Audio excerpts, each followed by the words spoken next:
Da, da, da.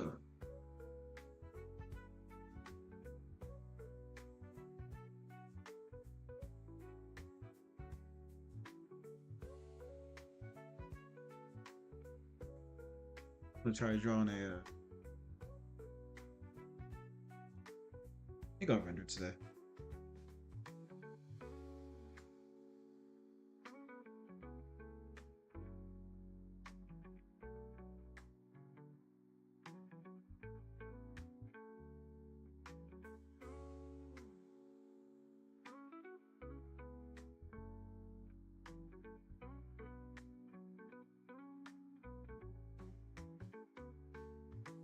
Okay.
Okay.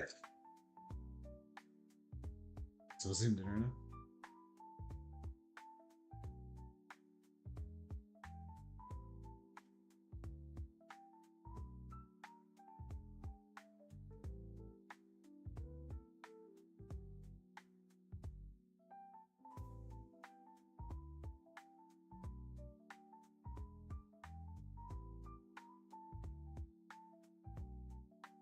You doing something?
Oops.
Yeah, I agree.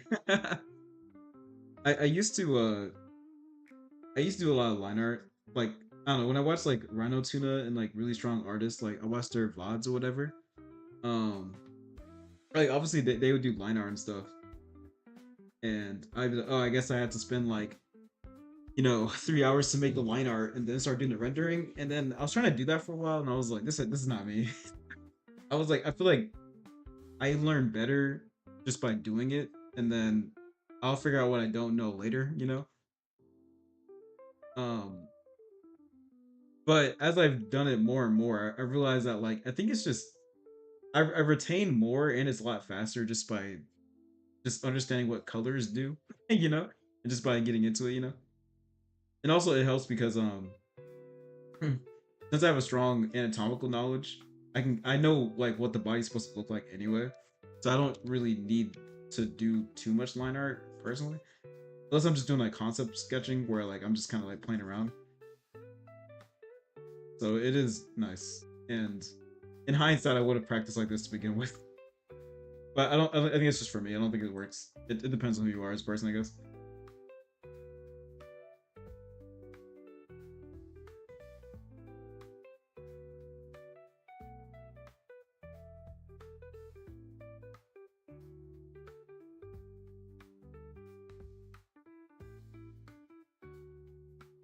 Yeah. It looks like I'll probably end up doing body studies. Or body what? Head anatomy and stuff. It's pretty cool. Like it's kind of weird because like I never really thought I was at a point where I people would be interested in like learning my art style, I guess. Um, but yeah, it seems like a lot of people really like the way I draw. So, um, if I can get back to the art community, then I definitely want to for sure.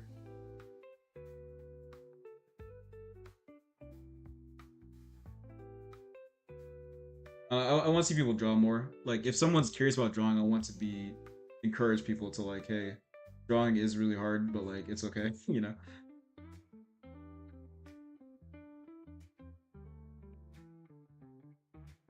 And it seems like when I do tend to explain things on stream, sometimes people receive it pretty well. So hopefully people can get anything out of what I do.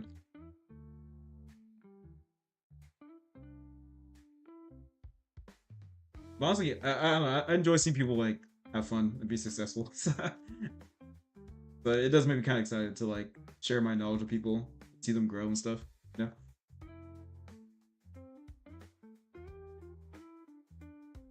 know, towards let me get rid of that.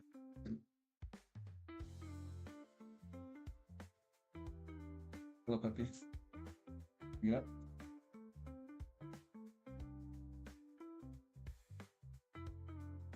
Which is crazy because I'm like, I don't think I ever at any point like worked for an art style. It's kind of just a happenstance of the way I process information, you know. But I never like went out my way to been like, oh, I need like this artist's art style before. So it's kind of it's weird how ironically it became my art style, you know. I guess it's life, but this is fun. Because for me, I was like, I like realism to an extent, but realism to me, like, I don't know. I feel like realism, not like it's really hard. That's not what I'm trying to say. I think it's like if you produce like a perfect copy of something, to me, it's like I feel like you could just take a photo of it, even though the skill is very impressive, you know. So I think like semi-realism is like the coolest. Like you have to work hard enough to make it so when you draw something, it's not like ridiculous, but also like real enough where it's like kind of believable, you know. I think people who can do that, I find really impressive. So I guess I was like where my head was at when I was like learning how to draw and stuff.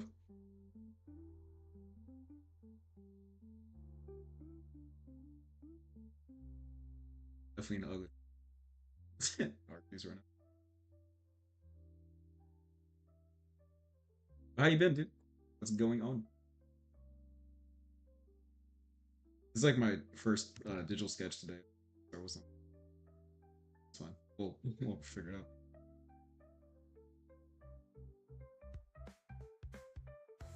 Just keep it simple.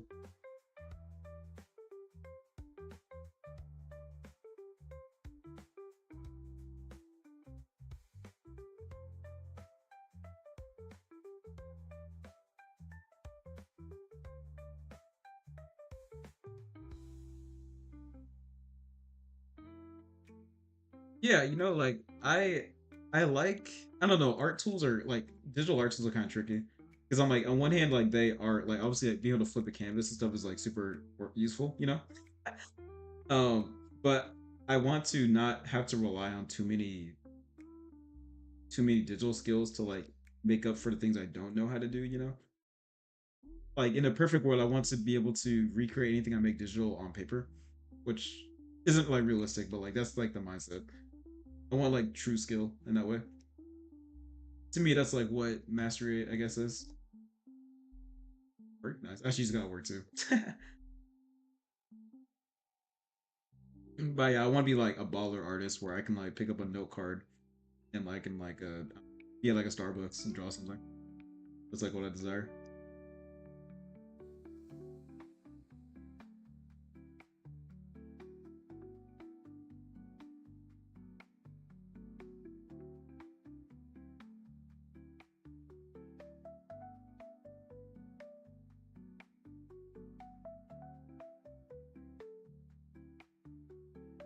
I think I was actually starting with a paint. Got distracted.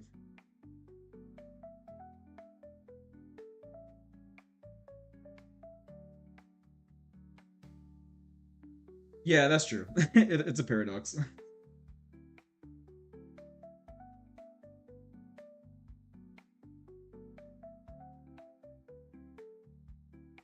Yeah, I need a. I've been dodging material rendering for a while now.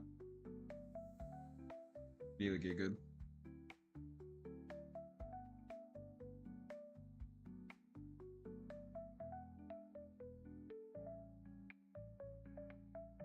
Yeah, because like when I was watching like there's a guy who died recently. He's like the Korean Kim Jong Gi. I used to watch his VODs all the time or like his like just demonstrations or whatever, and like he just be like art, bro. Like he just he'll it just exist. He'll like get like a black like a Sharpie or like whatever on like a whiteboard and then just be making like the craziest peak. the time. I'm like, I don't know, that to me that's like such a cool thing to be able to do. To actuate the things in your head so technically well. I want to be like that. I want to like be able to have my ideas just kind of pour out of my hands. Well, sorry, I want like if I have an idea, I'm able to reproduce it on paper or what, like more or less the way I envision it.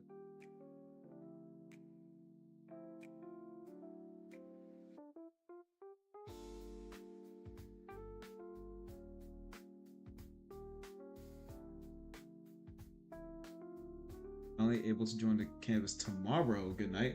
All right, good night, dude. Thanks for hanging out. Sleep at your dreams, brother.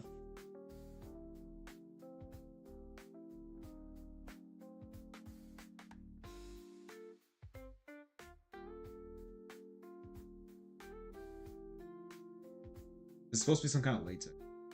Like, I'm trying to go from here.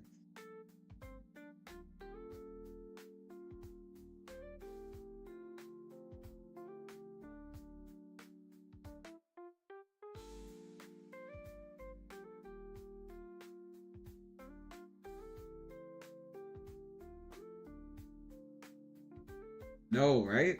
To me, that gets me so excited to like see how far I've come. You know, because every so often I'll come across like just like a really like an old ass sketch, and like not that it's terrible or anything, but like I can see like how much I've improved in time. You know, and to me like that keeps me going to know that like well first it's fun to do, and two it's like I don't know like it's possible to get better. Like I truly believe that I can become or anyone can become like really good if they practice a lot.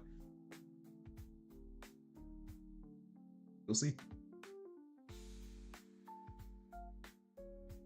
Like I think I want to be able to also like do a lot of different art forms, you know, like whether it be rendering or sculpting, maybe not so much. Or let me sorry, not maybe not art forms, but different art styles where it's like it can be like a more cartoony sketch, it can be more like my normal semi realismness, or it can be like a fully rendered piece or whatever. I want to be able to like do anything I want, I guess. Of course, like one thing at a time. I have a lot to chew off. To me, like that desire for the almighty art improvement is really fun. I will say it's very difficult. You just gotta. It's kind of like sitting through the ugly phase for an extended period of time. Is kind of how it feels. Where I'm like, I'm not. I know I'm not like a rendering god or anything, but I know that I can practice a lot and do my best.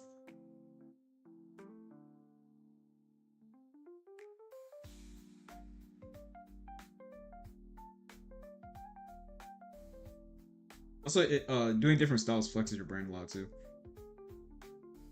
Nice, you can do it. I think you're really good.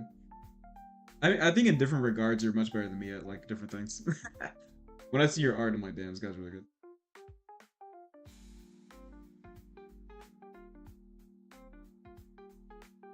I think I really admire the way you render.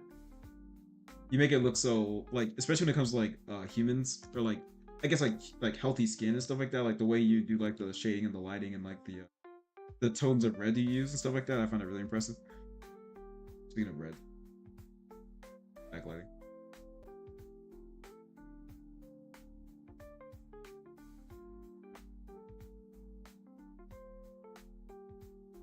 And when I see like when I think of artists I'm familiar with right now, you're probably one of like the top three that I interact with on a near daily basis. I'm like, that's posting again. Thank you, thank you. Every so often, like I'm part of like a couple different. I don't really go on too many art channels these days, but back when I was learning how to, I was really serious about like learn how to do art. I joined a couple discords for like different like not like cube brush classes and stuff for like character design and stuff that I could not do because I was like I wasn't even good enough to like understand what they were teaching at the time. Not gonna lie. Um, but but every so often like I'll peek in like their posting and be like, am I even like close to like higher level professional artists? Or not even professional, but like people who like really take it seriously. I think for a while, every time I would look, I'm like, I'm not even like anywhere near. these people right now. But honestly, yeah, these days I'll look to see like what's been recently posted by like more dedicated students. And I'm like, oh, I'm not, like they're clearly like very skilled, obviously, but like I'm getting there. I'm slowly getting there. But I can see the clear like okay, I can draw at least more confidently than this person at the moment. So that's an improvement, I guess. Because before, maybe like 2 years ago, like I would be on a Discord for like a second. I'd be like, yeah, I gotta turn this shit off. I get depressed. Like I'm not like I'm terrible. But slowly but surely, I can see myself being more confident. Rendering material.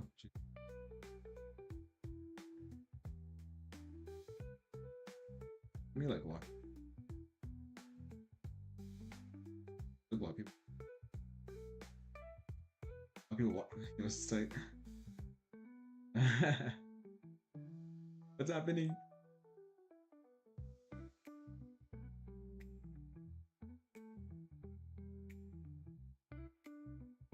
This is like a loose reference because the material like this. I want to try. I know materials definitely hold me back. I draw a lot of naked women or women with like very play bunny esque clothing. Gotta branch out to so I can draw clothes.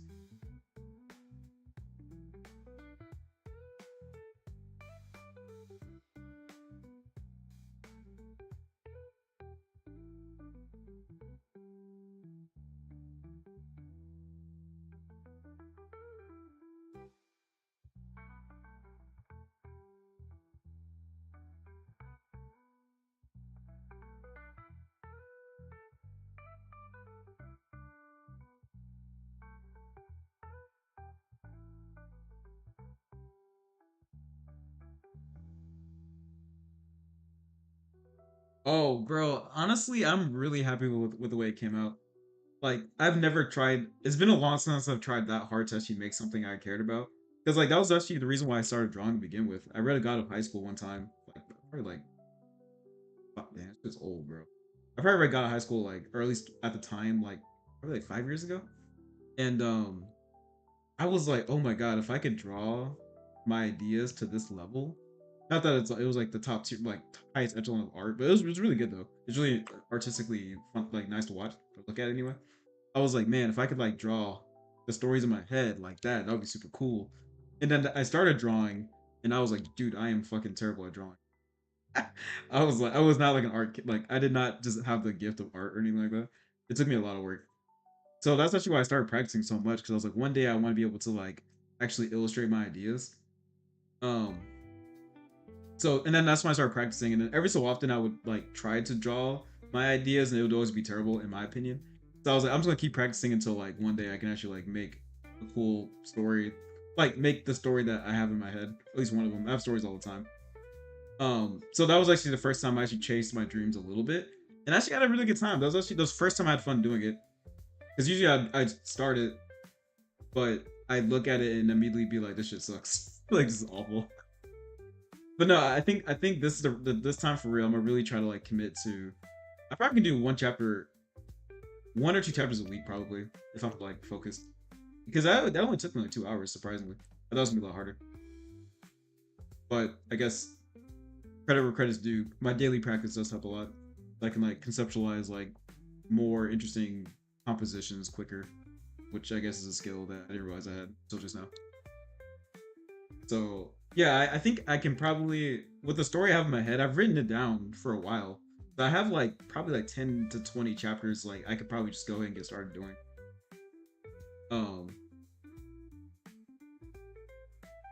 I'm ignoring backgrounds pretty hard, not gonna lie, but we'll get those in later eventually as I get more confident. I also gotta figure out like how I'm like trying to produce it. Like I kind of just chose the webtoon style just because it's a bit easier to for me to like understand. Yeah, yeah. I hope I might be like it. I want to keep going with it. If you want to know more about it, I can tell you now. I'm not gonna try to spoil it too much, but I am excited to talk about it. 'Cause I haven't talked about it in a while. I actually gotta find my notes.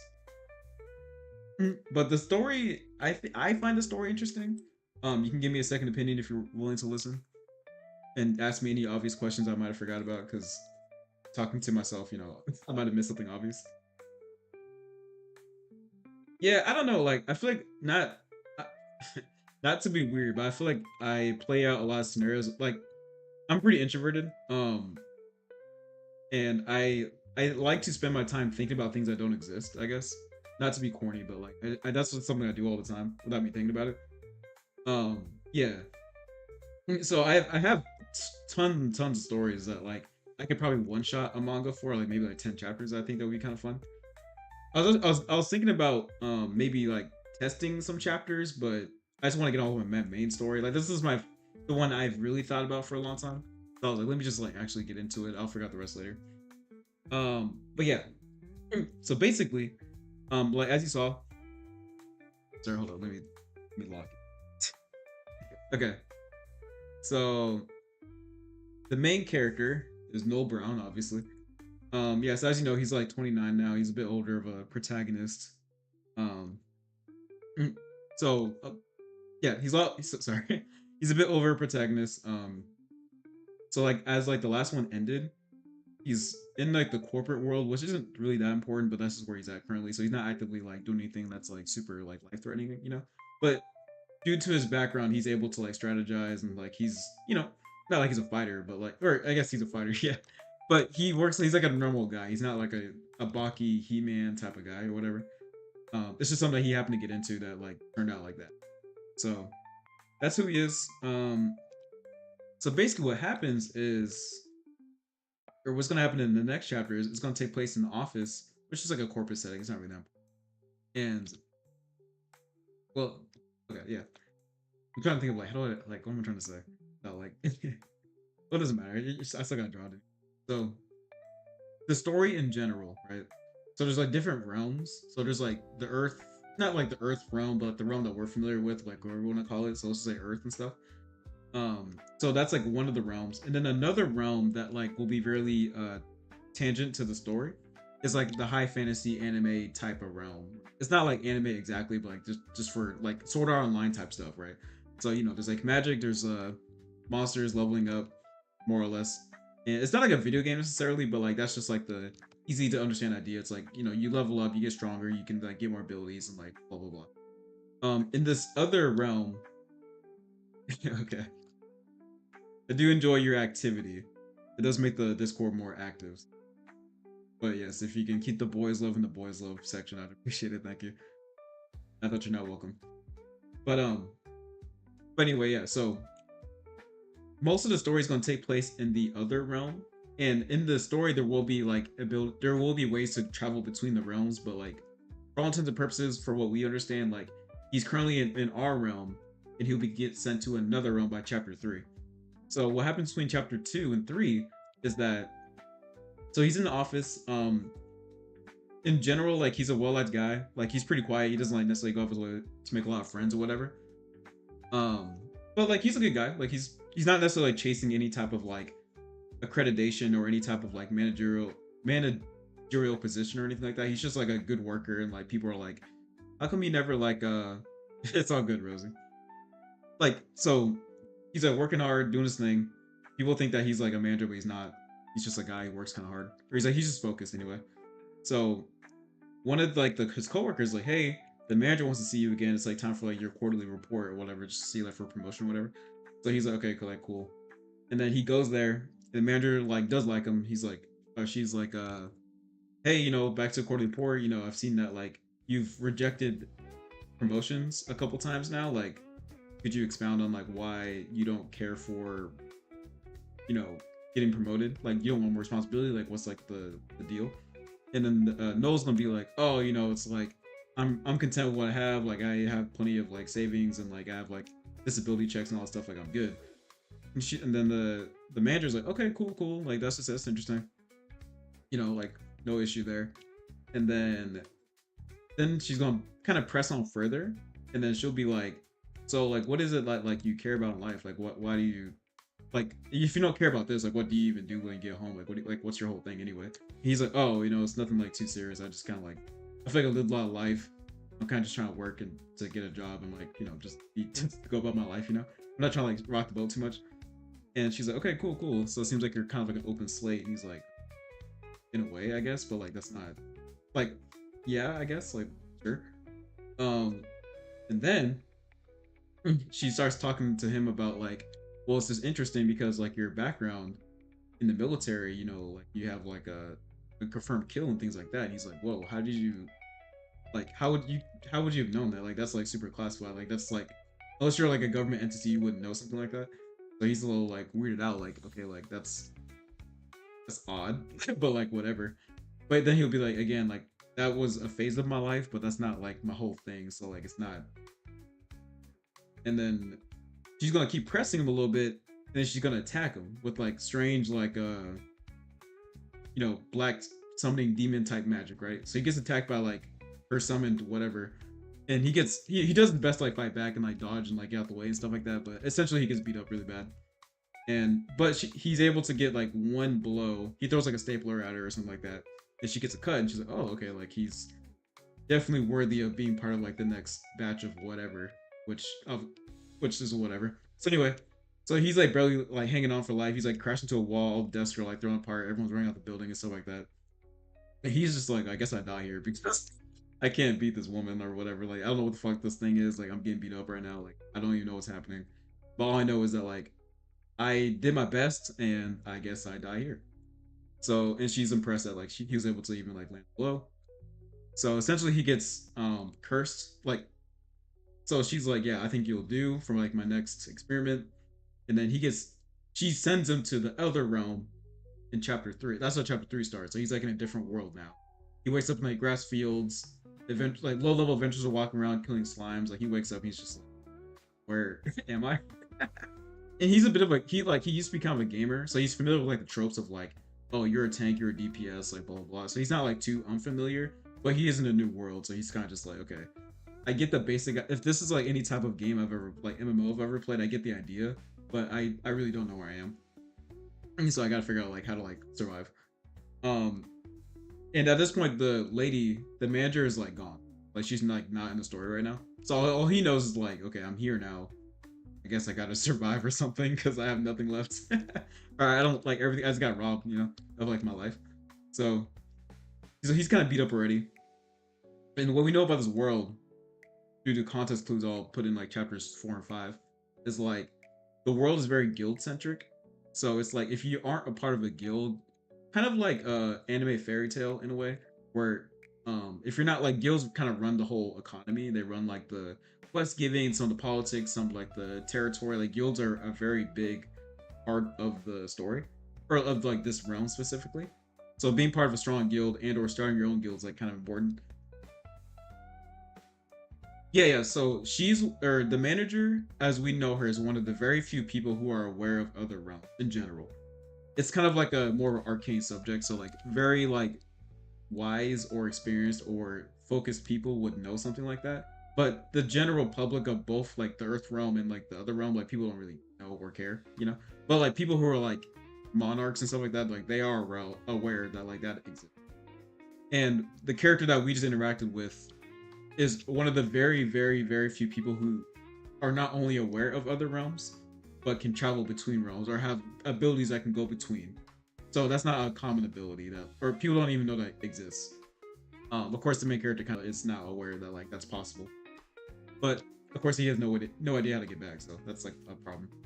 And well, we know that it's not really a spoiler. It's a big part of the plot, but it's unnatural to be taken to a different realm, and the magic she uses is not magic at all. So there's another realm, so a third realm called the Abyss or the Unmake realm. Sorry. Um, and the Unmake realm is like people don't believe some like even scholars don't believe it really exists, but it does exist because I'm the writer. And the Unmake realm is a realm full of like entities that don't want anything to exist. Like at first there was nothing in any realm except the Unmake. It was just like monsters and like entities like Cthulhu and stuff, and they were just doing their thing. Like they were just existing in the darkness. And then one day, like not like I guess you could say like the Big Bang, I guess happened, and now there's like more realms that kind of spawned over time, over like eons. And the Unmake is like it's just too fucking noisy. We want to destroy everything. And the Unmake is always growing. Like the realm of the Unmake is always like expanding with new monsters and different things. And every so often, monsters will seep out of the Unmake realm into other realms. So not just like the Earth realm, but like the fantasy realm and like other realms that we're not privy to. And they cause like havoc every single time. Like an unmake monster, like I like cryptids and stuff. I think it's kind of interesting. Like when I was a kid, so just think of the unmake as like Cthulhu, Bigfoot, Jersey Devil, Wendigos. Like they're just things that aren't. They almost seem alien because like they don't like have any place on Earth. In the high fantasy world, it's like demon kings. You know, not just like goblins, but like just really strange entities that like they gotta kill. And like that's what when there's like a hero being like he killed the demon king is like that person that actually just killed the unmake that seeped out of the realm forever ago that caused havoc. But they see it as a demon king, we see it as like cryptids or whatever. So there's always like these the unmake being the unmake existing is always causing issues. So the witch person that attacked our main character, she like she's like very old in general. She doesn't look old, obviously. It's like one of those like things, but she's like a grown woman type thing. So she's been around for a very long time. She was like part of the high fantasy realm for a long time, or maybe she's from a different realm. I'm not really sure yet. But let's say she's from a realm where they became aware that like the unmake realm was a thing, and they tried to stop it. They tried to like destroy it. They tried to commune with it. Like they try to stop the unmake from like destroying things all the time in between other realms. Like they want to put a stop to it. And her society way back in the day, they failed and they basically just got they went extinct. Like the unmake, I think they let's say they invoked the unmake enough trying to interact with it that it destroyed everything. So she's from a time period, or she's been trying to get rid of the unmake for a very long time, and she's basically lost her sanity to an extent. Like her mission is still like to find some way to quell the unmake or to control it or something, but she doesn't know how to like she's just kind of tired of like trying to figure it out. So she's now just kind of throwing everything out the wall. So what she's been doing currently, or at least in the past like couple decades, is that she's been going to other realms, finding people who seem to have a good sense of competency to like figure things out, and she's just been abducting them and throwing in a high fantasy world so they can get stronger and maybe put a stop to the unmake. That's her current plan. So Noel just happened to be competent enough and like open and like kind of empty enough to be like, I can take you from your realm into my this other realm, and hopefully you can figure it out. Because I've tried everything, and I'm gonna keep looking for things, but right now, like, I'm gonna need you to get stronger and hopefully figure it out. So good luck. So that's what happened there, and that's why he got attacked for no reason. Like she's been like watching him for a couple like since she started the company or whatever. And she's been there for like a while, but she noticed him, and he was just one of the people that she considered to like take, and he just kind of fit the bill. So that's kind of why he got targeted like that. Um, so that's kind of like why the story starts with the main character, even though he has nothing to do with anything necessarily. Um, but the problem is that when she abducts you from your world into any other world, you get cursed with the unmake. Because she's interacted with the unmake so much, her knowledge with the unmake is pretty high, and she learned that she can basically like invoke the unmake to an extent, so she can like take out smaller like lesser monsters and like use them to attack people. Like she can control it to an extent, or not say control it, but she can like channel it. If that makes sense. So she's able to use the unmake to do her bidding to an extent. And if you use too much unmake at one time, you kind of lose your mind. But she's able to like kind of find like the eldritch medium between all that. So she's kind of like a witch in a way, or she's kind of like a philosopher or a prophet, I guess, or something like what I mean. So she's kind of like that. Anyway, so she used the unmake to attack the main character, who doesn't know what the unmake is at all or anything like that. And most people don't in other worlds anyway, but like that's what she uses to do stuff, and she's very strong in that way. So anyway, when you get taken by the unmake, or sorry, because she used the unmake, which is kind of like you can say like forsaken abilities or forsaken powers in that way, you get cursed with like you will end up becoming a monster. You'll end up becoming unmake because you've been cursed with like the mark. Like you can see the visions now. Like, you're aware of the unmake as a realm, and the more you exist with that curse, the more like you can use more power of it, but also like you get more out of control with it. So if you don't like figure out a way to get rid of the mark, or like figure out a way to handle like the sanity loss, you'll become an unmake yourself, and you probably get killed by like the next hero from another generation. You know what I mean? So now the main character's got like not only does he need to like survive at a different realm, he needs to figure out a way to get rid of this damn curse, whether by finding her again or getting strong enough to, yeah. So he needs to figure out to how to survive in this new world, and also how to get rid of this curse. Because if he doesn't deal with this curse long enough, he can't control it and or get rid of it, then he'll become an unmake and just lose his mind. He'll just like go crazy and probably get killed. So that's kind of like like that's what's making him do stuff, right? So he has to actively like obtain strength and power and like home, like a place to live to like survive, and also like to counter this whole issue. So all that just happened, and of course he doesn't really know how to do any of that right now. He doesn't really know exactly where he's at, but he is aware of like, okay, I'm kind of on a timer, and if I don't figure out a way to deal with this right now, then like I'm just gonna die. So that's like the action point of the story. Like that's what's making him do things. Anyway, so he's in the new story, or he's in the new world. I haven't really named the realm, but it doesn't matter. Just high fantasy anime realm. So just like elves, furries, orcs, and shit. Some maybe in some in between races I'll kind of throw in here and there. It's my world. So anyway, so he's in like this fantasy world. He kind of looks around. He sees that like people are like using like horizontal slash attack, fireball, like healing magic. He's like, okay, I get it. Like everyone's got like a gimmick or whatever. So right now all he has is like his beat up what's it called? Like he's just wearing his slacks and like his polo and like his badge. You know what I mean? Like he doesn't like have much on him. He's also kind of fucked up. But again, he's still like a fighter. Like he understands how to like take someone down fairly quickly if they're like not capable. You know what I mean?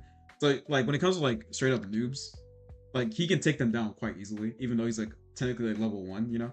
So if you're like level 3, but you don't like you're just throwing like random magic around, like he can just probably take you down very quickly. Like it's not an issue. So anyway, so he's like for the universe, like he's not strong enough to be taken on anyone that's like competent at what they do, but he can take down like very simple things that like are just throwing like magic around or abilities or whatever. So anyway, so he gets up, he's like walking around trying to get in the vibe check of like, okay, like there's a lot of people around here. There's like a lot of like younger adventurers out here like trying to get like early levels and stuff. Okay, I get it, whatever. Um, and then some like warrior type of guy, very like newbie, but like very like I got new armor, gotta have a new sword, like look how cool I am, kind of guy. He's like, hey, like did you get beat up by like a slime or something? Like, you look like real pathetic. He's like, can I help you? Like, like do we need to be talking right now? Like I really don't want to talk to you. And the guy's like, well, it's like since you're like a noob, like I'm gonna teach you like the first rule of like being out here. It's like you can't just like be super weak. I'm gonna take your stuff. I'm gonna make you like my little like bitch for a while or whatever. And then the main character's like, okay, like all right, I'm getting bullied, but like whatever, like I get it. But then the main character's like, okay, how about this? We make a bet, and if you can knock me down in one hit, or if I can knock you down in one hit, like get you on your knees or whatever, then like you give me like your stuff, like your current equipment load of like basic, stuff.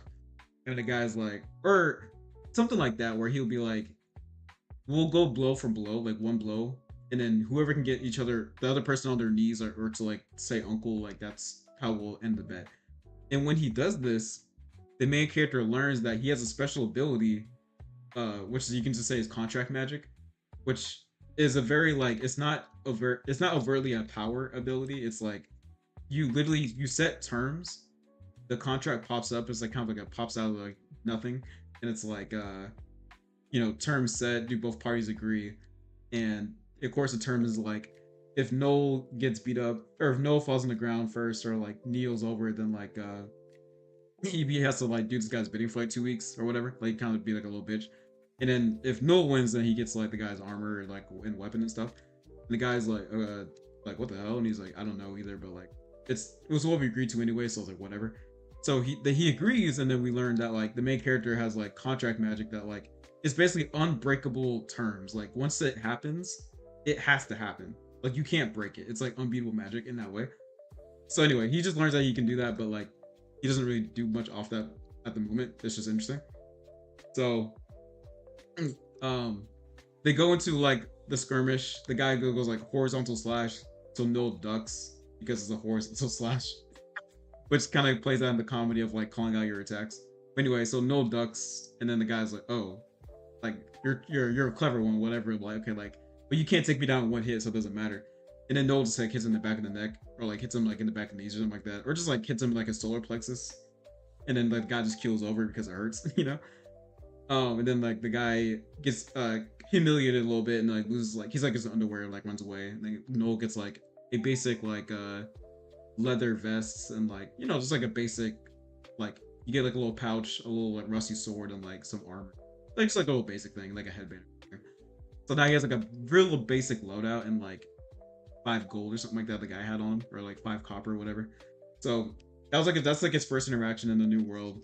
And he kind of gets the idea of like, okay, like not that everyone's gonna be this easy to fool, but like I can I have like my strength still translates into this world, even if it's not like ability based. It's like I can just hit you where it hurts. You know what I mean? So he learns that like okay, like I can at least for the first couple days here, I can kind of just rely on like what I know already, and I should be okay. Of like just like general strategy. So he goes into the city that's like just off like it's just off to like the he just goes forward. It's like a bustling city. It'll be like one of the main hubs of the world where like a lot of races like they all like intermingle, quest give and like politics and guild elves and shit.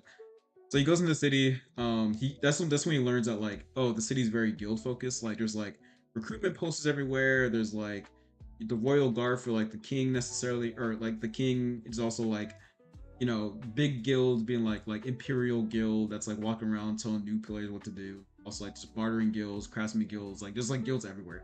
Like he's like, okay, I don't really know much about like the economy here, but clearly he's like very guild focused. So I'll just keep that in mind. And then like a little healer, like a little like you know, beginner healer type of like little like girl person is like, hey, you look strong. You also look like homeless. Me and my friends started a guild. Like, would you like to join? Like, you seem like you're strong and stuff. And he's like, um, well, I don't know you, so no. Like, but also he's like, well, can you explain to me like how guilds work around here? Because obviously, like, it seems like there's a lot of guilds going on. And so she kind of gives like a basic rundown of like, oh yeah, like you need a guild to like survive out here. Like, there's a lot of like just like guilds, like you basically get like free housing, you can get questing, like you can level up quickly, you can create like a lot of bureaucratic relationships. Like guilds are like really important here. So like if you're guildless, you're basically like homeless essentially. So he's like, okay, I understand. She's like, okay, cool. Like, you want to join my guild? He's like, no, but thanks for explaining it to me. So she's like, oh shoot. So she's like a throwaway character, but she's kind of more for exposition of like what guilds do. So it's more of like a exposition dump type thing. So now as an audience, we're more aware of like what a guild is and like why it's all important in this universe and whatever. So um so then he finds like kind of like a guild commissioning service. Like there's like tons of them, but like he finds like a specific one that's running like a new deal where it's like there's basically like a small business loan type thing where it's like, oh hey, if you make a guild today or like whatever, you can get at a discounted price. And we also have like really cheap guild housing in different areas or whatever. He's like, oh cool, like that's convenient. And he happens to have enough gold from like the earlier encounter to like be able to commit to like this like deal or whatever. So he's like, okay, cool. I guess like I'll just make a guild, so at least I have a roof over my head because it gets like at least gives me housing and stuff. So he goes into the shop, and then this will be a recurring character, but it's like basically like the guild auditor person. Like she basically like if you commission a guild within this specific service, like it's her job to occasionally visit the guild and like check up on like are they meeting guild standards? Are they growing? Like all that kind of stuff. Like she's just like a guild, not a manager, but like she's like an auditor, like exactly. So she will be a recurring character for the main character because he's gonna not necessarily intentionally grow the guild because like that's not like he's got other things to worry about right now, and she'll kind of make him like I will get rid of your guild if you don't do X, because he's not gonna. So they kind of forces him to like invest more into his own guild. But anyway, so I'm yapping really hard right now. But anyway, so he so he goes to the guild recruiting office and or like the guild office, and he's like, I want to make a guild. I saw like the deal outside. Okay, cool, like they're very exciting, like that's awesome. What's like the name of your guild? And he's like, the name of my guild? I don't know, like not a guild. And she's like, excuse me? He's like, yeah, can I name it not a guild? She's like, oh, okay, like that's clever, that's interesting. So she's like, okay, yeah, like, okay, you have not a guild, like, who's like the founding members? Like, is it just you? And he's like, yeah, it's just me. She's like, oh, okay, that's strange, but like, that's cool. So, and then she's like, okay, like this has already been kind of weird, but like, where do you want your guild base to be? Like, here's like some selections that are discount, like heavily discounted price. He's like, oh, I don't really have like any gold on me, like besides like the initial fee. He's like, do you like what's like the cheapest, like most free building you have? She's like, are you serious? Like, when we have one of this like really tucked in the hole in the wall shack between these two buildings, but like no one wants that. It's not even like it's basically condemned, but it's like free. He's like, I'll take that one. She's like, are you sure? He's like, yeah, like I'll take it. Like it's free. She's like, okay, here's like your not a guild, like your like certification stuff like that. He's like, cool, cool. So he like leaves. He like gets into like the shack, and then he's like, okay, I now have like a roof over my head. I can like figure things out. So he spends like the next couple of days, like he finds like the local library and he starts catching up on like the world lore and whatever, like magic systems, like significant figures, like general history of the world. So at that point he gets a better idea of like what exactly he's working with and what type of elements are in play, like what some of the races are like. So now he gets kind of like an idea of like what his environment is all about, kind of. Um, so he spends like 2 or 3 days doing that, and then like the guild auditor comes back, or she happens to check on his shack, and she's like, hey, like how's it going, like how's like the guild? He's like, oh, it's like fine. She's like, hey, have you even like done anything? Like there's no quest done, like there's no, like you haven't done anything with the guild. He's like, I mean, like what are the requirements? She's like, well, I mean, like we never really had this issue before because like people want to invest in their guilds, but like we never like had someone not invest in their guild before. So she starts making up rules where she's like, well, you need to have one member by like week 2 or your guild's disbanded, which means like you have no place to live again. He's like, oh damn, really annoying. So he's like, yeah. So you have to get like a member or your guild's taken away. So like, you hop to it, like and actually like invest in like the community. He's like, fine. So he like goes out to like different like guild recruiting areas, like the tavern or whatever. He sees a bunch of like stereotypical like, I'm the warrior, I'm the healer, I'm like the whatever. He's like, there's like a lot of chumps here. Like he's like, I just don't like, I'm not looking for a lot of members in my guild, so I'm trying to figure out like people who are very different, so he can kind of like have them be more independent. He's not trying to have like just a massive guild. So he's in the tavern, kind of like, man, this is gonna be a little harder than I thought. And he overhears like a quest that went wrong for some adventurers nearby, and basically there's rumors that there's like a demon in a nearby like out like in like the outskirts and by like some small village. I guess they all went kind of like missing, or like they were found, like their bodies were in shambles. Like there's like crazy like what's it called, damage to like that village. Like people were found maimed, like arms ripped off, whatever. Like there's like a crazy massacre happened in the outskirts of his kingdom. And there's a quest out there people have been trying to like look at that, like everyone's too scared to do, obviously, because there's like some kind of monster out there. But then he overhears like, oh, there's like allegedly there's like a cult out there that were like trying to like, they're like a demonist cult, right? And it seems like the signs of like all the damage were like from these like they look demonic in nature or whatever. So he's like, oh shoot, like I just read up on demons. There's like the way demons work in this universe is like they're not just inherently like they're all kind of like evil in a way, but they're not evil for the sake of being evil. Like they're just like gluttonous, or they're like just mean. Like they're not like Satan. They're just like bad creatures kind of thing. But they're like sentient too. So what he learned is that demons, they like the ultimate value that a demon would want from somebody is like their soul, right? Like a demon can just kill you and it's like called a day. But if you offer them like, I'll give you my soul if X happens or whatever, like they'll be more interested in hearing what you have to say, and like still want to kill you obviously, but like they'll like at least listen to what you have to say. So he's like, oh wait, hold on, I think I can do something here. Um Also at this point, I forgot, but in the story, he ends up running into like a slime. So this is how he kind of figures like what the whole unmake situation is with this curse mark or whatever. Um, hey, Crystal, long time to see. I'm talking about like my comic. And so back when he was out in the field, he ran across a weird looking slime, which will be like kind of a mascot character, but also really important to like Noel's whole weapon loadout. So he runs into the slime and like he kind of just connects with it. It like just kind of starts following him around, and he learns that the slime can like mimic stuff, so it can like look like him from like behind. Like he can just like it like is like his silhouette and stuff. So he can use it to like trick people or to like whatever. Also, it can morph a little bit into like things that it eats. So if he puts on like a little sword, it can like kind of become a sword and stuff like that. And as like the story gets as the story progresses, it'll be able to do more things. So it's kind of like a Batman tool belt worth of slime magic stuff. So uh yeah, so right now he's equipped with like the basic loadout from the warrior, and he has like this slime thing that follows him around. But basically it kind of just like loops around his arm, so it's kind of more like a tattoo, if anything. Like it just, I think wraps around his basically. So anyway, so he's like, oh, I think I can maybe I can like talk to this demon, and I can like get them in my party or something because I seem pretty strong, obviously, which is crazy. Uh, if you're still listening, let me know because I've been yapping for a minute. But yeah, I've been thinking about this for a minute.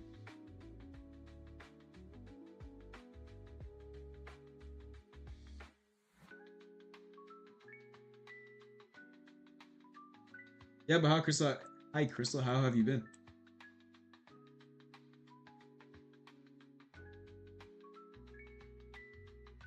What are you talking about? I'm talking about I drew a comic the other day. Yep. Okay. Cool. Yeah. No, I drew a comic the other day that I've been wanting to draw for a long time, but I have just now finally started doing it, which has been really fun. I'm talking about like the events or like the story of that comic, basically. That I'll illustrate as time goes on. Anyway, so yeah, right now he's got the slime. He like the unmake slime. So he learned from that slime experience that like there's regular monsters and there's like these unmake things that aren't from like this world necessarily, but like they're just weird. As far as he knows, anyway. So he's got the slime companion kind of thing that kind of just like hops on his like body, so it's kind of hidden. Like it kind of listens to it. It kind of just like does whatever. Actually, I can draw it right now, like how I imagine what the slime looks like. Um, so yeah, he's got the slime and he's got like his like basic loadout from like the warrior. So he goes out into his outskirts, which is kind of like a death wish because like we can if he's level 1, we can assume this demon's like level like 12. Like this the power of like demons in this world are like quite like strong. So the idea of like going out to interact with a demon is like basically a death wish. Um, so he goes out there, and he goes to like the like the village or whatever, and like everything's like the buildings are on fire. There's like arms over the place. There's like people like just completely maimed. And he's like, okay, this seems like the right place. Um, and he runs into like I guess like a let's say like a cathedral or something, like a church, like small little church. And he goes inside and then like he sees like a demon hunched over. It's like female presenting. It's more of like the way I draw elves or whatever. It's gonna look like that type of body type in a way, less voluptuous because it's the way the character is. They're always hungry and they eat things. Like they're like a demon of like not cannibalism, but they're a demon of like carnivorous lust. If that makes sense. So they're not gonna be malnourished, but they're gonna be like very thin, if that makes sense. So in that way, I can't draw large badunkas because it doesn't really make sense. But anyway, so it's gonna be a female presenting demon that's kind of unhinged looking. I guess I can draw the. This is how I imagine the demon. Well, this is how I draw the slime in my head.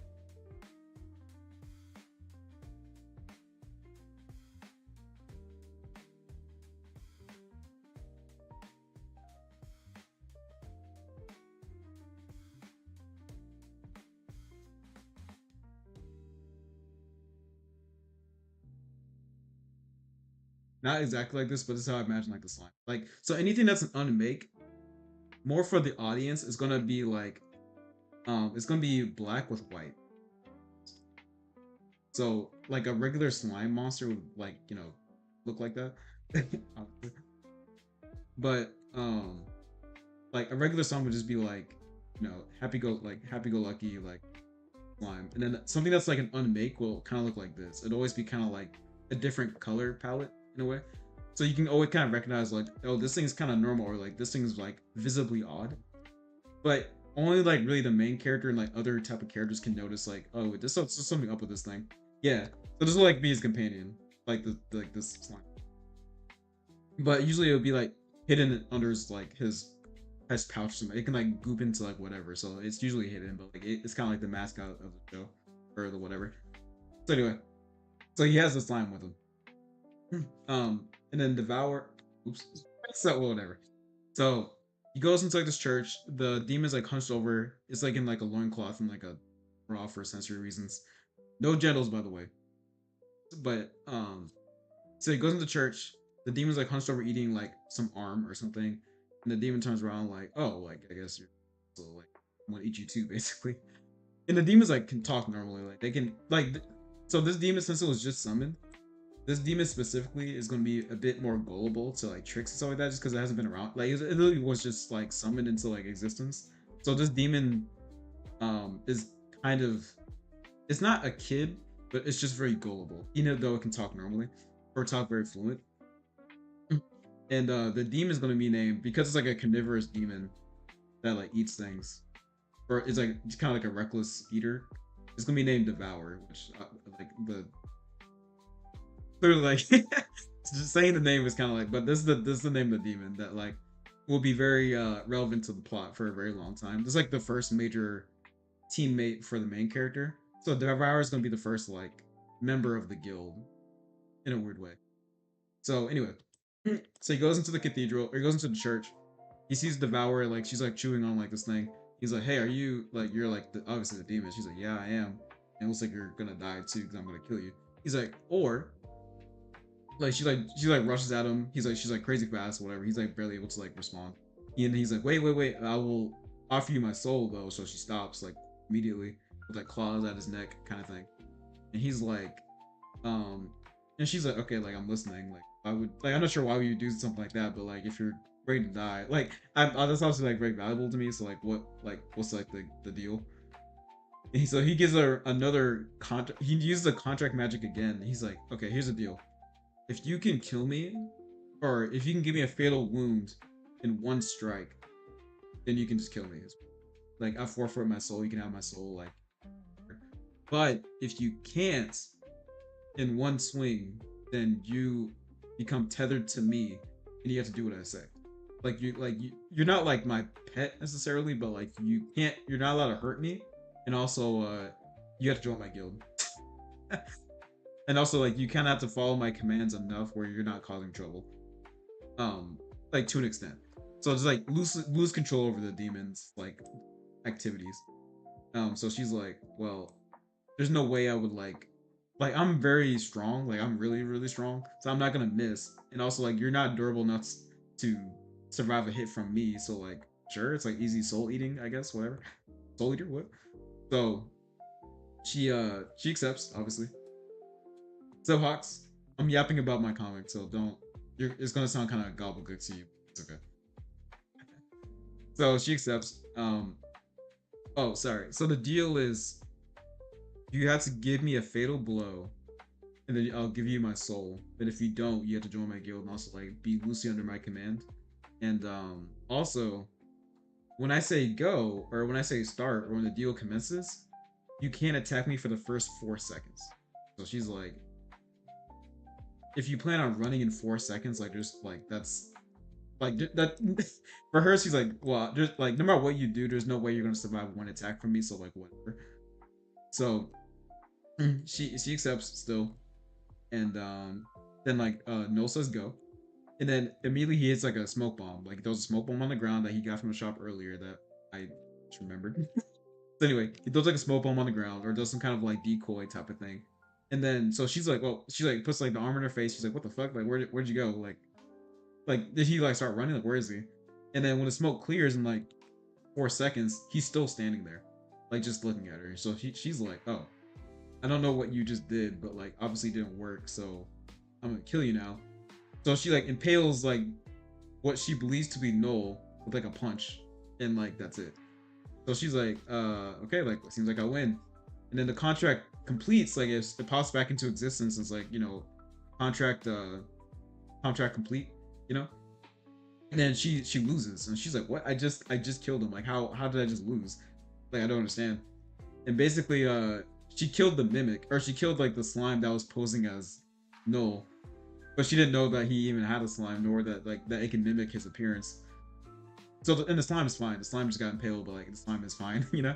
So she was like, "Yo, did you just like you just tricked me? Like you dirty? Like that's not fair, you know?" And he's like, "Yeah, it is what it is, pussy." Um, so she's like super like, you know, every moment from this moment on, I'm gonna wish for your death, and anything I can do to like make your death come faster, I'm gonna do. Like I want to kill you, but I in this moment I can't. But like, if you're bleeding out for some reason, I didn't cause it to happen, I'm not gonna help you, kind of thing. Um, so she ends up joining his guild and also kind of being like his pawn in a way.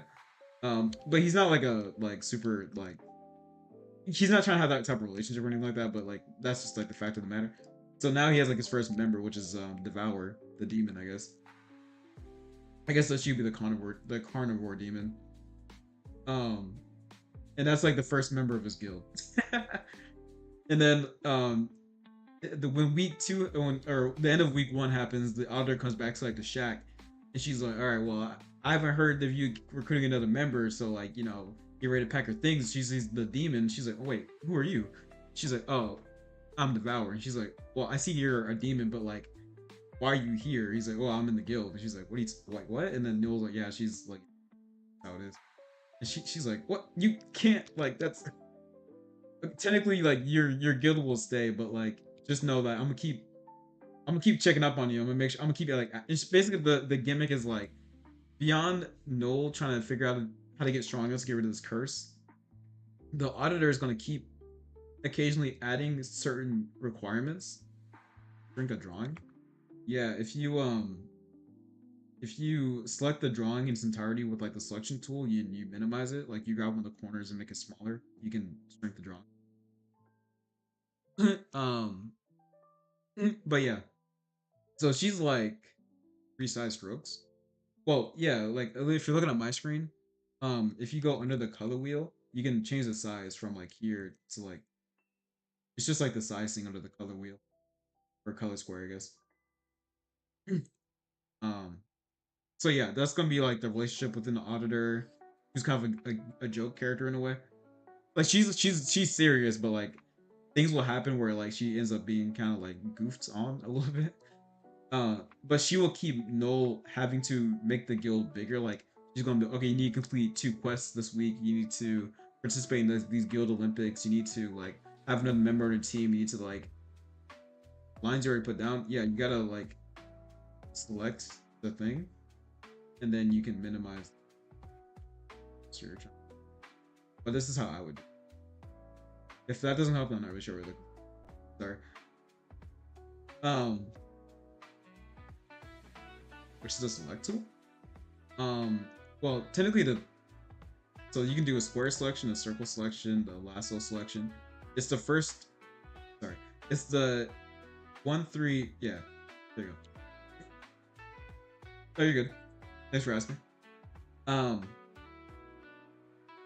yeah. So the auditor is gonna keep adding like she's gonna keep like writing in the rule books like what is required to like maintain guild status, basically. Because Noel's gonna like not actively progress the guild until she says something. Because he is it's in his best interest to keep the guild like keep his guild alive because like he's trying to keep a roof over his head. Um, so she's gonna keep adding like random rules to like for him to have to do, and then ironically like he'll be able to like complete those rules in his own way. It will keep being like that's not like you're ruining the whole integrity of the guild system, but also you're technically doing what I'm saying, but like not. Um, so she's gonna keep him like actively doing stuff, and that's kind of like the loop of the story. And so he's got to figure out the curse. He's got to maintain his guild status, which ironically gives him more issues later on, where like his guild starts to become a little bit more renowned, so people like are more curious about what he's up to. And he start interacting with other guild leaders and like whatever. He needs to figure out what's going on with this witch. Like, where is she? Like, he needs to find her to figure out like what is even going on. He needs to, and that's kind of like the plot of the whole comic. He's just trying to figure out like how do I stay alive? Like, how do I live in this new world can I get back to my old world? And also, how do I get rid of this curse? And if I can't get rid of the curse, how do I become strong enough to get rid of, like, to personally control it? So those are like the four things that he's worried about that propel him to like take action every day or as much as he can to like stay alive. Um, so that's the general plot of the comic. So I can kind of make it as long or short as I want it to be, but there's certain plot points I want to hit where I want him to interact with the witch a couple times as the story progresses, as she's like checking up on him, and he's gonna be and she's gonna be like over time she's gonna not really respect him more, but be like, oh, you're still alive. I thought you'd like dead by now, but since you're here, like let's like I'm gonna like see how strong you are at this point, and then the guilds are gonna be kind of an issue. Like there's gonna be guilds that are like more imposing than other guilds are gonna cause like issues where there'll be some like guilds will be bullying other guilds or like they're harassing his guild or whatever. Um and I guess the only other main plot point, one of many, is like there's gonna be another guild that starts around the time he does. And so his guild's called Not a Guild, which is more of a joke, but like, that's actually the name of his guild. And there's gonna be another guild called Helping Hand or some type of like support guild. It's gonna be founded by like in the way that I draw like a dark elf, it's gonna be look like that. It's gonna be like this like, very kind looking elf woman, whose name is Void or something like that. And they're gonna like not like it's not that they don't hit it off or anything like that, like but like they're gonna be very strong guild leaders, like up they're gonna be like up and comers, right? Like people are gonna be like, yo, Not a Guild and like Helping Hands are like they're really like strong. Like they're like growing really fast. Like it's a little bit abnormal. And the relationship between Void and Null is going to be kind of weird because for him, like using the unmake is very taxing. It's very like it's dangerous work because if you use it, you can lose your mind, and also you can summon creatures that you can't control. Like it's very like weird. And also like it's kind of like frowned upon. Like the problem is like in recent history, like within the last like 200 years in this high fantasy world, there's gonna be a major there's gonna be a major world event or a major world event has happened that was like the last it's like the unmake war kind of thing, like a crazy what they would think is a demon king, but like some people are privy to like what it really is. It is gonna almost have like wiped out the whole entire realm. There's like this huge war, all the factions have worked together, which is why we have kingdoms now that like all work together kind of. So there's like this huge war that happened. A lot of people like died, and civilization had to rebuild itself after a while. But in that war, what had happened was like there was like a nunnery place that's like way high up in the mountains. Like they dedicate themselves to healing arts. All they do is like help people. Like that's like their whole thing. But like they swore like a vow of like we can't do any other magic besides healing magic. This is all we do. So it's like different races of like there's like elves. There's a couple elves, a couple like goblins or whatever. It's like just like a very subsect of like a couple women, like less than like 10, that like swore to only help people. But in this war, because casualties were so high, um, they they went down to like the to where the war was at, and they were doing their best to like help people as like the damage was getting kind of crazy. Um, and they had to make a decision where they're like they reached a point where they're like, okay, like we can't save everybody here because we're basically losing the war. So like we got to do something before like everything just like falls apart. So what one of them decided to do, or what one of them brought up to everyone else, is like, hey, you know, we can't break our vows, but we can kind of become like like we can become like monsters basically that we all need right now to like take care of this, like to fight the enemy. And the way that they did it was like they ended up using healing magic. They swore to like kill all unmake type stuff, where like they became like these, think of it like as like berserkers, but they're healers, right? So like they would like they would enchant you with like flight or like light touch or something like that, so you're like light as a feather. Then they hit you really hard, so you fly upwards, and then they give you the enhancement of increased gravity, and you just fly on the ground. Or like they would like supercharge your bloodstreams, and then you have like blood pouring out your eyes. Like like they end up transforming the healing magic into like deadly magic, right? And they basically became like monsters in order to like use every ability to like its fullest lethality in like really weird way. And they ended up becoming like a main player in like stopping the war. Like they were able to like do a lot of damage to the demon lord, and then like the heroes were able to stop it or whatever. And the realm was saved, but they became the like people like witnessed what they became. Like they became just like not like bloodthirsty, but they just were so fucked up from the whole experience, and like they were so like strong now that people kind of like, well, we don't really want you guys because you guys just are really scary now. So we're not saying you have to leave, but you can't stay around us anymore. So they kind of just went. They all like went separate ways as like a unit, and they all kind of just like vanished off the face of the realm. But they're still around, and because like their healing magic and stuff like that, they live for a very long time. So the healer, like the helping hand guild leader, the elf woman, she's actually used to be one of them. She's still, I guess technically she's still one of them, but she's incognito. Like she's been long enough for people forgot who they were, unless you're very old, very studied. And so she's basically like reinventing herself as like a healer, but she's like a guild leader now. So she runs her guild, but because she's so strong, but she hides it behind just being like a healer, so she's not like overtly using her strength or anything like that. She she's like just like a really strong community leader. Like she's a very strong like personality type, but she's like really calm. She's really cool. Everyone's like, yeah, she's great. She's awesome. But Noel, because like, at some point during like some guild Olympics type stuff, like they're gonna have to interact like as guild leaders, and there's gonna be a situation where there's gonna be like kind of like a tournament, like a fighting tournament thing, where the first person to kneel, like first person to lose, like they can move on with like the guild stuff. The guild gets points or whatever. So Noel gets towards like the finals, like semifinals type thing, and her and him end up having to fight. So like for guild points kind of thing, and so they interact like through like their fighting, because they're both like not trying to like they have no like ill will to each other. Like they're both just like, we both exist, but it's not like I have no ill will to this person. Like, I don't really know this person. So they're like fighting. She seems fine enough, and then like she starts doing stuff where like she hides it off of like she increased her durability for a certain amount of time, which people was like, oh yeah, she's a healer, that makes sense. But he's gonna be like, well, no, because like when I was studying magic, now after all the fights I've done here, like you can't use magic in that way. Like you can't use magic that quickly.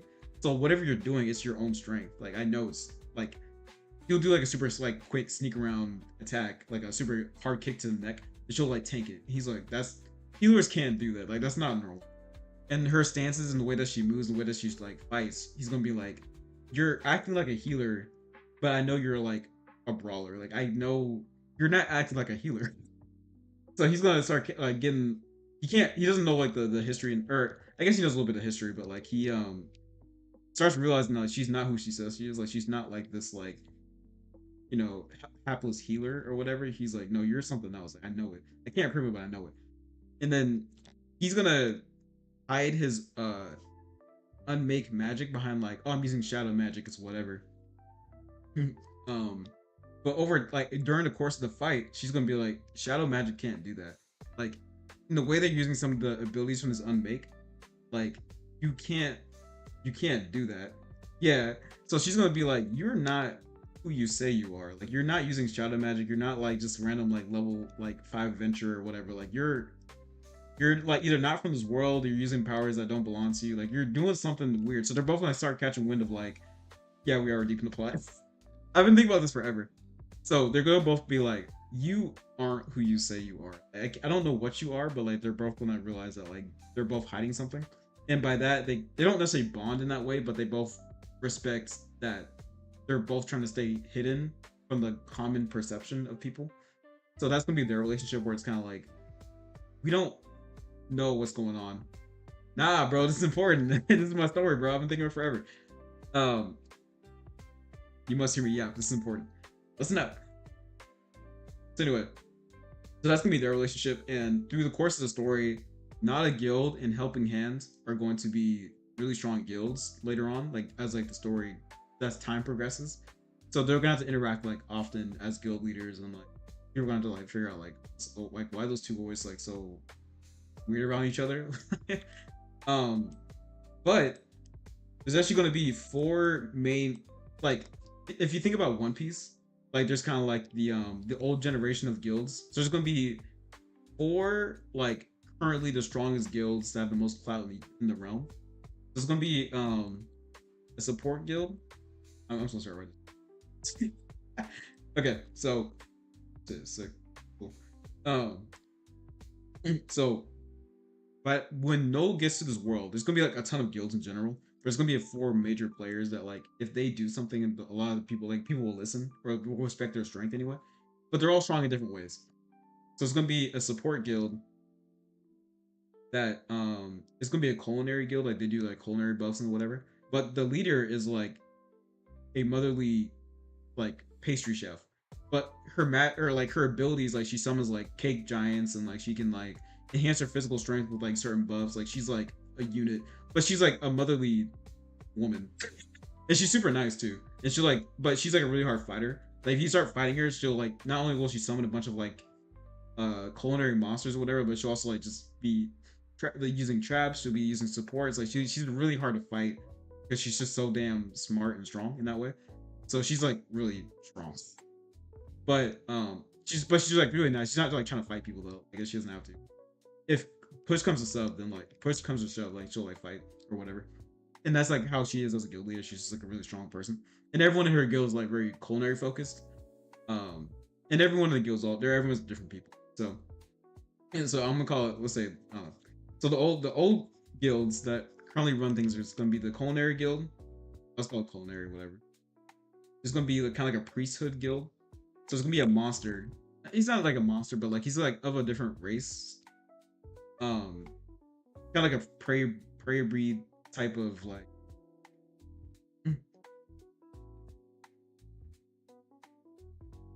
So yeah, it's gonna be kind of like a prayer guild, being like we are like the devout like worshippers of like something, you know. So they got like the prayer bees. He's like a giant too, and by giant he's probably like 10'5" or like he's like huge, but he's also not like a massive giant. But he's like a big ass dude. He's got like 4 arms. He's always like praying and stuff, kind of thing. So there's gonna be another guild that's like one of the four major power guilds at the time that Noel gets here.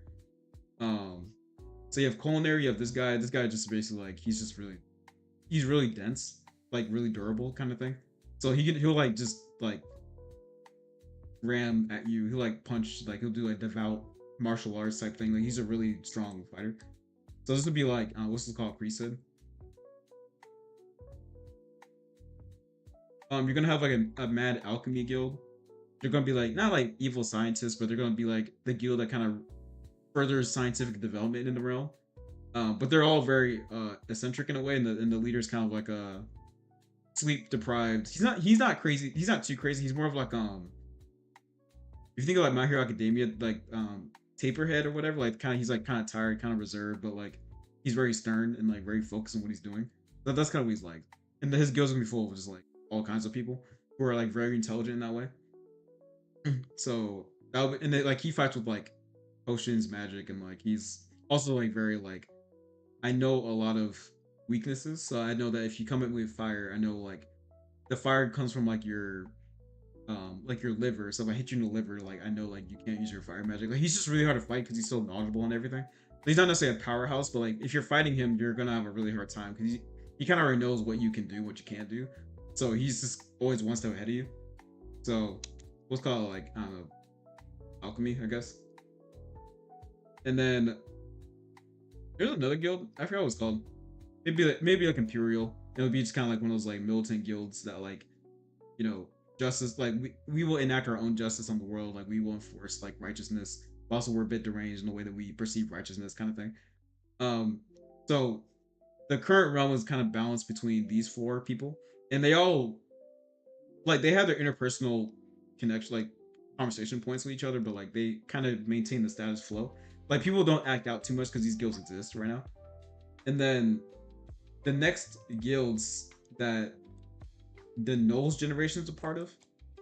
So it's going to be not a guild, which is his guild, which is going to be like full of all kinds of that have a purpose but also don't have a purpose. There's gonna be helping hand, which is like the nun skill or whatever. That like is she's not like a like trying to start like a whole like crusade. She's just like, we are for the people, we help the homeless, like this is what we do. Because she does believe in that kind of stuff, but she also is like just kind of deranged, but like she keeps it under wraps. But later on in the story, she'll be forced to have to use her full strength to do certain things, and like people be like, "Oh my god, you're one of those things. You're one of those nuns or whatever." And they're gonna be called battle nuns. That's way later in the story. Anyway, so yeah, not a guild helping hand. There's gonna be another guild run by a small mouse woman. Like, there's gonna be a race of people called like the Mousen, but they're just like small mouse people. Like they're like small like halflings with like mouse ears kind of thing. So she's gonna have a guild that's gonna be more like kind of like not imperial necessarily, but it's gonna be more of like a militant guild, so we can call it like citadel or something. And she's just gonna believe in like order, structure, and like she's gonna have a bit of a backstory where like Mousens are seen as like really weak and useless, but she's gonna like flip the script and like really like her whole thing is like we the people are strong, and also she's gonna be very strong herself. She's gonna like her whole backstory is gonna be like everyone look down on me, but I've like trained with like this rapier, like the weapon, the sword, and now I'm like she's like extremely fast and she's very technically strong, and people are gonna be oh my god, like she's like a monster. Like you're not like she's like very serious, and she's like not vengeance, but like she's like very like I won't stand for injustice based on like prejudice kind of thing. Like that's her thing. So she's gonna run like a like her guild's gonna be like uniformed in like the guild uniform. Like she's very all about like that kind of stuff, like strength in that way. So you have not a guild, which is Noel's guild, helping hand, which is like the elf's guild, Citadel, which is the Mousen's guild. I don't know her name. And then you got another guild that's gonna be like full of berserkers basically. And I'm gonna call it it's gonna be like powerhouse or some type of like strength focused name of like I don't know like five finger fist or something like that. It's gonna be so the main guy there, he's gonna be named Dragon, and he's not a dragon. He's a human. Well, he's what we imagine a human would be, but he's a bit bigger in stature. Like he's like 6'2", and he's kind of like if you think of like Byakugo a little bit, like from MJ a little bit, like he's gonna have like spiky hair, kind of like a not a ponytail, but kind of like a side martial arts ponytail kind of thing. And he's gonna be like a big scar on his face, like he's all about fighting, like he loves to fight. I'm not really sure why he's like that. Like he's not. I won't say he's deranged, but he's like battle hungry all the time. Like his first reaction to most things is like, if we can fight it, we can kill it, kind of thing. Like why diplomacy is wasting my time, kind of thing. Like if this person's too weak, then like he just doesn't deserve to like have rights, kind of thing. Like if you're gonna toss me through your fist, type guy, like martial arts type thing. So Noel. So these are like when Noel gets here and makes this guild. If you imagine these guilds being like level 10 max guilds that like, you know, they have like hundreds of people, you know, like these are like the guilds. Like when Noel makes his guild, let's say it's level 1, these guilds will be like between level 2 and level 3. So these are all like relatively around the same, or like yeah. But yeah, these guilds are like level 1 to 3. So they have like, you know, 1 to 10 members, like they have a little bit of clout, but no one's really talking about these specific guilds too much. But as the story progresses, because of like each main guild leader from these guilds they're all so uniquely powerful in their own way. Like they're so focused on what they're trying to do that these guilds end up outshining the mid-tier guilds, and actually later on in the story end up becoming like comparable to these guilds, or like at some point these guilds are gonna have to recognize that these guilds are like really popping off, and it's gonna be like okay, we gotta do something about these guilds, or we gotta like figure out like okay, like what's the new status quo because these guilds are like popping off. So that's kind of like the dynamic of the world. And then yeah, so way like last chapter type stuff, like Noel is actually gonna be able to he's going to like so yeah, this is like the plot of the comic. So I can kind of throw as many characters as I want, I can throw as many like side quests in there as I want. It's like really flexible in that way. But yeah, ultimately, like as time progresses, he will have to deal with like, okay, the mark in this, like today, the mark is like really like making him see things, like he's like using too much power, or his guild mates need something or whatever. So that's gonna be a thing. But yeah, way later down the line, towards like the ending, Noel's gonna have to face the witch again because they're going to learn that like Noah's gonna be able to like channel the unmake, like the curse that he has, but he's able to like interact with the unmake in a way where like it's not killing him. And she's gonna realize that like because she didn't notice before because it never happened before, but she's gonna realize there's only one person at a time who can have be able to talk to the unmake in the way that she does. So Noel and the witch can't exist at the same time as like philosophy, as like people who can invoke the unmake. So they had to. She realizes like, oh, we have to. Like, they both realize like, oh, we have to like, one of us has to die, or we both, or like things just will fall apart, you know. So they have a big battle. No wins, obviously, over like, no wins, and then she like restfully passes on the mantle of like the invoker to him. Like he becomes the next like her. And again, he's with the same issue of like, how do I stop the unmake? Like I don't know. I'm stronger than what I was before, but I still can't put a stop to it, and it's still causing issues. And basically, with the contract magic he's able to do, he ends up making a contract with the unmake, so that he basically like is the burden of the like he becomes the unmake in a way, where like he's still very sentient, but the unmake lives through him. So he's able to have full power of the unmake. He's like the king of the unmake basically. But so now he's kind of like a completely neutral agent in like all the realms. Like he's like this thing, but he just manages it basically. And he's got to, so that's like how the unmake stops like growing and attacking stuff. But he becomes the unmake itself, and they listen to him. So that's how that is solved at the very end. Um, it's his sequel. So that's how that happens. Um, and then also at some point, I think before he makes a contract with the unmake as a concept, there's gonna be like one of like the oldest ancient unmakes inside, or one of the more ancient ones inside the realm that's gonna like challenge him for true power of like the unmake as a whole. He's gonna fight it, but oh, I got a phone call. One sec.